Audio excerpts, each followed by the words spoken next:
Curioso cómo solo me digno a subir video cuando se trata de tarea. Pero bueno, para quejarse están las plañideras. Esta vez estoy de vuelta con mi equipo, al que se le añade un chavo al que aún no conocen. Le dicen Philly. Vamos a hablar sobre obras artísticas del siglo XIX, enfocándonos en aquellas que hacen alusión a la esclavitud y la situación injusta en que vivían los afroamericanos de entonces. Todas las obras tienen cierta conexión entre sí, en cuestión de lo que representan, y trataremos de hacer esa relación lo más clara posible a lo largo del video. Sin mucho más que decir, comenzamos. Esta pintura se titula Cabezas negras con castigos por intoxicarse y comer tierra, y fue realizada por Richard Bridgens en 1836, supuestamente en Trinidad y Tobago. En ella se representan 6 cabezas de esclavos negros, 2 de ellos con aparatos metálicos en la cabeza y el cuello que funcionan a la vez como castigos y métodos de control físico. La máscara que tiene puesta uno de los esclavos supuestamente, ojo, supuestamente, tiene el propósito de evitar que quien la lleva consuma bebidas alcohólicas o tierra, ya que los únicos orificios que tiene el artefacto son 2 diminutas aberturas en la parte de los orificios nasales.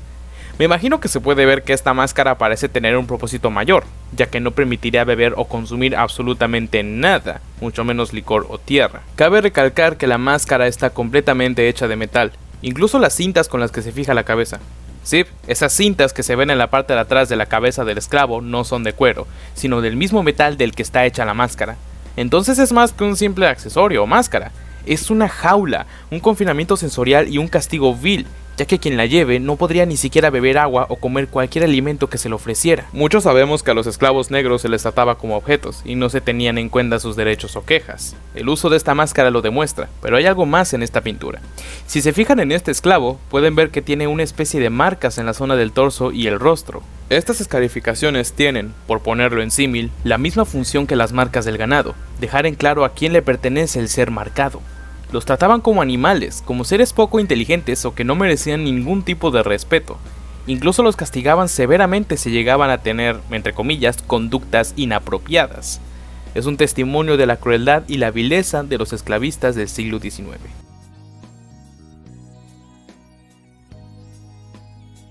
Con el establecimiento de las colonias francesas en Sudamérica en el siglo XIX, surgen las representaciones culturales francesas de las mujeres negras esclavas. Aquí me parece importantísimo señalar que todas las obras que pertenecen a este contexto responden a la visión del francés de élite que les contempla, y será necesario tener en cuenta la historia detrás del artista en muchas ocasiones por encima de lo que se nos presenta como producto.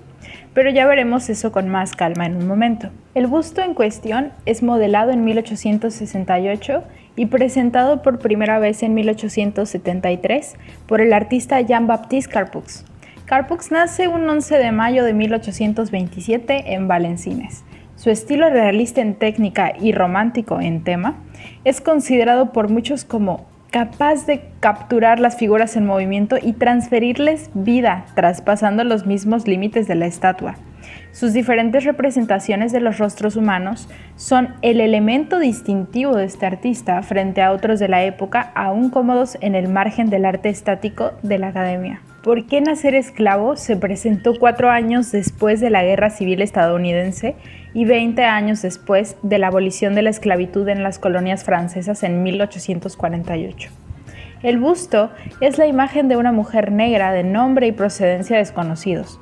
Sin embargo, se toma como más probable la teoría de que se trata de una esclava en las Antillas francesas que emigró a Francia tras su emancipación. En la obra podemos observar a una mujer esclava negra que lucha contra las ataduras que cubren una parte de su torso y brazos. Su cuerpo dirigido hacia el frente y el ángulo en el que está su cabeza nos hacen saber que la figura está en movimiento, resistiéndose a las cuerdas. La expresión de sus ojos y labios es de resistencia y desafío. No podemos evitar notar lo estéticamente hermosa que es la escultura, pues esto es porque Carpux nos da una visión romántica de la lucha por la libertad con un personaje femenino que expresa el imaginario francés de las mujeres esclavas negras. Un imaginario que cosifica sus cuerpos e introduce un erotismo forzado en cada obra. El busto se convirtió en un objeto de consumo total para las élites francesas del siglo XIX, que disfrutaban las representaciones de los cuerpos de mujeres negras como si formaran parte de los hermosos paisajes paradisíacos del Caribe, sobresexualizándolos y usándolos como un atractivo de la lucha por la libertad. cosa que ponía en total contradicción las mismas bases de la abolición. Así es, Rebe. Y es que, como una reacción revolucionaria contra la Ilustración y el neoclasicismo, se confirió una prioridad a los sentimientos. Esta es su característica fundamental del romanticismo. Como sabemos, es la ruptura con la tradición clasista basada en un conjunto de reglas estereotipadas. La libertad auténtica en su búsqueda constante, pero en un rasgo revolucionario, es incuestionable, ya que debido al que el romanticismo es una manera de sentir y concebir la naturaleza, así como a la vida y al ser humano mismo, es que representa de la manera distinta y particular en cada país donde se desarrolla, e incluso dentro de una misma nación. Se manifiestan distintas tendencias, proyectándose ello también en todas las artes. Dressing for the Carnival, o Vistiendo para el Carnaval en español, es una pintura en la que se representan los ideales de libertad y lucha por parte de los esclavos afroamericanos. Pero, ¿por qué? ¿De qué manera es representada? ¿Cómo es visible esto en la pintura? Bueno, antes de responder estas preguntas es necesario echarnos unos pasos para atrás y entender todo lo que hay detrás. Empecemos por el autor. Este señor, Winslow Homer, es el encargado de haber pintado Vistiendo para el Carnaval. Él es un estadounidense que ilustró diferentes revistas durante la Guerra Civil en Estados Unidos, para posteriormente visitar en varias ocasiones el estado de Virginia en la década de 1870. Esto con el fin de observar todo lo que había pasado en torno a los esclavos. María Castro dice que es un pintor de la vida, pues se dedicaba a hacer cuadros realistas a partir de examinar la situación. No cambiaba muchos aspectos y se podría decir que son pinturas realistas. El cuadro fue hecho en el año de 1877, en el siglo XIX, en el periodo final de la Reconstrucción estadounidense, lo cual es visible por la presencia de las banderas en el cuadro. Este periodo puso fin a la esclavitud, haciendo que se logre una vida más digna para aquellos que eran esclavos. Teniendo bien entendido los puntos históricos y temporales de esta pintura, vamos a proceder a hacer el análisis. El carnaval es una tradición muy famosa en el mundo actual. Es imposible no pensar en fiestas, colores, música y diversión. Pero, ¿qué tiene que ver todo esto en la pintura? ¿Y por qué se llama Vistiendo para el Carnaval? ¿Acaso van a bailar, cantar y desfilar con canciones folclóricas?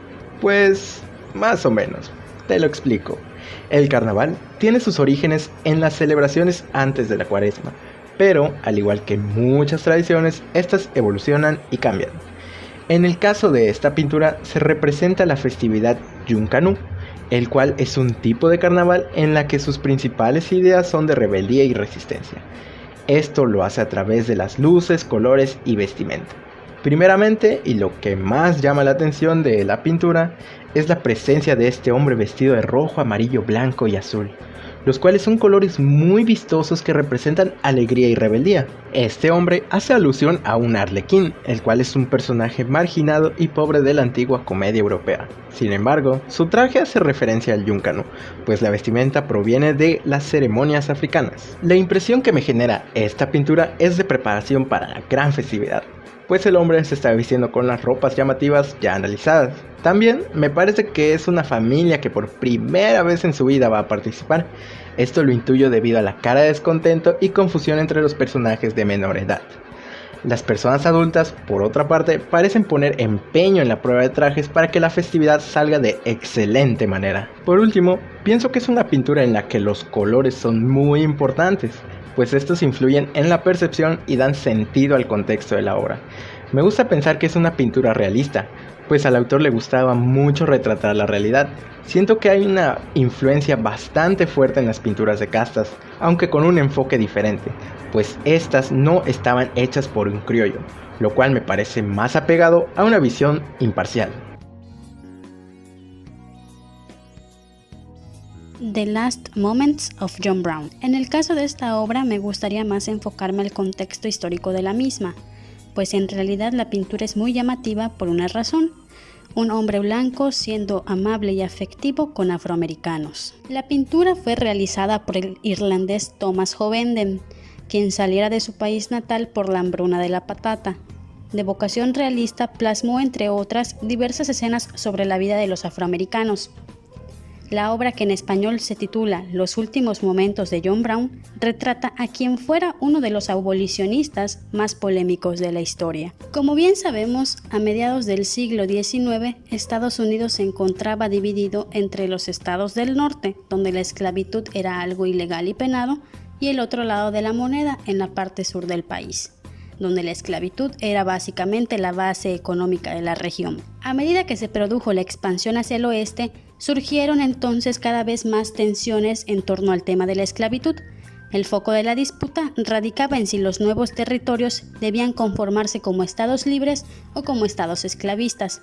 Por un lado, los colonos que provenían del norte presionaban para que no se instaurara una economía esclavista, y por el otro, los colonos provenientes del sur presionaban en una dirección totalmente contraria. Uno de los miembros más prominentes de las guerrillas abolicionistas fue un granjero de Connecticut llamado John Brown, quien ya se había hecho de un nombre dentro del movimiento por su labor ayudando a esclavos fugitivos a escapar a Canadá.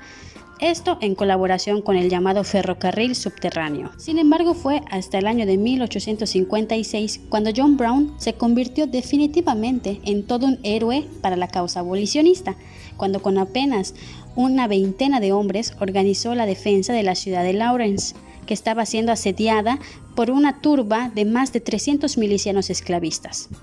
La urbe finalmente cayó, pero el valor y el arrojo de Brown en aquella batalla lo convirtieron sin duda en un ícono para sus simpatizantes. Para este momento, Brown se empezó a convertir sin duda en un personaje muy famoso debido a los métodos que empleaba para su causa, los cuales eran extremadamente violentos, pues Lawrence, Brown y sus hombres asesinaron a varias familias de esclavistas en la región. Brown escribió en varias ocasiones que la única vía posible para la abolición definitiva de la esclavitud era la de la violencia. Su objetivo a largo plazo era provocar una insurrección armada de esclavos en los estados del sur para posteriormente crear un nuevo estado donde los afroamericanos pudieran vivir sin ser perseguidos por los esclavistas. Brown incluso llegó a escribir una constitución para este futuro estado, donde se incluía la prohibición de la blasfemia, las conversaciones sucias, el comportamiento indecente, la exposición indecente de la persona o las relaciones sexuales inmorales. Porque, además de ser un ferviente abolicionista, John Brown también era un fanático calvinista, que se tenía a sí mismo como uno de los brazos ejecutores de Dios, quien lo había enviado a la tierra para liberar al ser humano del pecado mortal de la esclavitud. El 16 de octubre de 1859, John Brown, junto con otros 21 hombres, 3 de ellos eran sus hijos, asaltó el arsenal de Harper's Ferry, en Virginia Occidental, con la idea de distribuir las armas robadas entre los esclavos locales y así dar comienzo a una insurrección. Sin embargo, los esclavos se negaron rotundamente a levantarse en armas contra sus amos, y al día siguiente las milicias de Virginia llegaron a la población arrestando a Brown y matando a varios de sus hombres. Finalmente, Brown y los supervivientes de su guerrilla fueron sentenciados a muerte por un tribunal del estado de Virginia, bajo los cargos de asesinato, conspiración y traición. La mañana de su ejecución dejó escritas sus últimas palabras. En la carta se leía: "Yo, John Brown, estoy ahora convencido de que los crímenes de esta tierra culpable no podrían ser purgados si no es con sangre". Es así como con esta obra podemos ver un claro cambio en la perspectiva esclavista, cómo a lo largo de las décadas la aceptación y normalización de esta fue cambiando, pero sobre todo cómo fue vivido y experimentado en el caso de los americanos blancos que luchaban contra la esclavitud. Pienso que con esta obra, a pesar de que el título ya nos da una pista de lo que hay detrás, nos debe llamar mucho la atención por la escena que, repito, era algo que no ocurría con frecuencia en esos tiempos y mucho menos en la zona donde se ubicaban. Llama tanto la atención que al momento de investigar uno se encuentra con tanta información que sin duda da sentido a lo que a simple vista parecería confuso. Y sí, precisamente llaman mucho la atención las formas en las que John Brown pues pretendía erradicar la esclavitud. Pero hay que tomar en cuenta varias cosas, yo creo, ¿no? O sea, John Brown ya tiene un pasado de revolución. Su abuelo combatió como capitán en la guerra revolucionaria anticolonial de 1776. Su papá también fue abolicionista y fue el que le inculcó todas estas ideas, ¿no? Y pues ya también el hecho de que John Brown era sumamente cristiano y él tenía esta idea de que él era un soldado de Dios, traído al mundo para hacer justicia. Entonces, pues para él era muy importante, o sea, él sentía una pasión muy grande por lograr este cambio, ¿no? Por la abolición de la esclavitud y sabía que no podía llegar a hacer este cambio si no lo hacía de forma notable. Por eso para él es tan importante hacer uso de la violencia, ¿no? Esto de combatir la violencia con más violencia, pues sí era muy importante para él porque de ninguna otra forma iba a ser escuchado. Y pues precisamente esto es lo que hace que surjan también otros líderes abolicionistas que se inspiraron en la historia de John Brown. Entonces es una figura crucial para ese momento. Siguiendo con la exposición, nos dirigimos ahora a Sudamérica, en el país de Brasil. Encontramos un retrato de Luis Gama hecho por Raúl Pompeia en 1882. Cito: "En nosotros hasta el color es un defecto, un imperdonable mal congénito, el estigma de un crimen. Pero nuestros críticos olvidan de que ese color es el origen de la riqueza de los millares de ladrones que nos insultan. Que ese color convencional de la esclavitud tan semejante al de la tierra, sobre su superficie oscura cobija volcanes, donde arde el fuego sangrado de la libertad". Luis Gama fue sin duda una figura esencial de la historia de los afrobrasileños. Él nació en Bahía en junio de 1830, de una relación entre un hidalgo portugués y una libre negra. Su padre, acuciado por deudas de juego, lo vendió con apenas 10 años. Como si de una mercancía se tratase, fue trasladado al sureste del país. El pequeño Luis terminó trabajando en la hacienda alférez Antonio Pereira Cardoso, en el municipio paulista de Lorena. Fue analfabeto hasta los 17 años, cuando un estudiante con ideas liberales decidió enseñarle a leer y escribir. Ya armado con la palabra, al año siguiente, en 1848, se dirige hacia San Paulo. Es en ese año que se alistó en el ejército colonial, donde logró graduarse como cabo. Tristemente, en 1854 fue dado de baja de la fuerza por una supuesta insubordinación a raíz de un episodio en el que supuestamente le respondió un insulto a un superior. Fue en esa década que se volvió un activista por la libertad de los esclavos. En esos años tan fermentales escribió versos como los que dan inicio a esta exposición.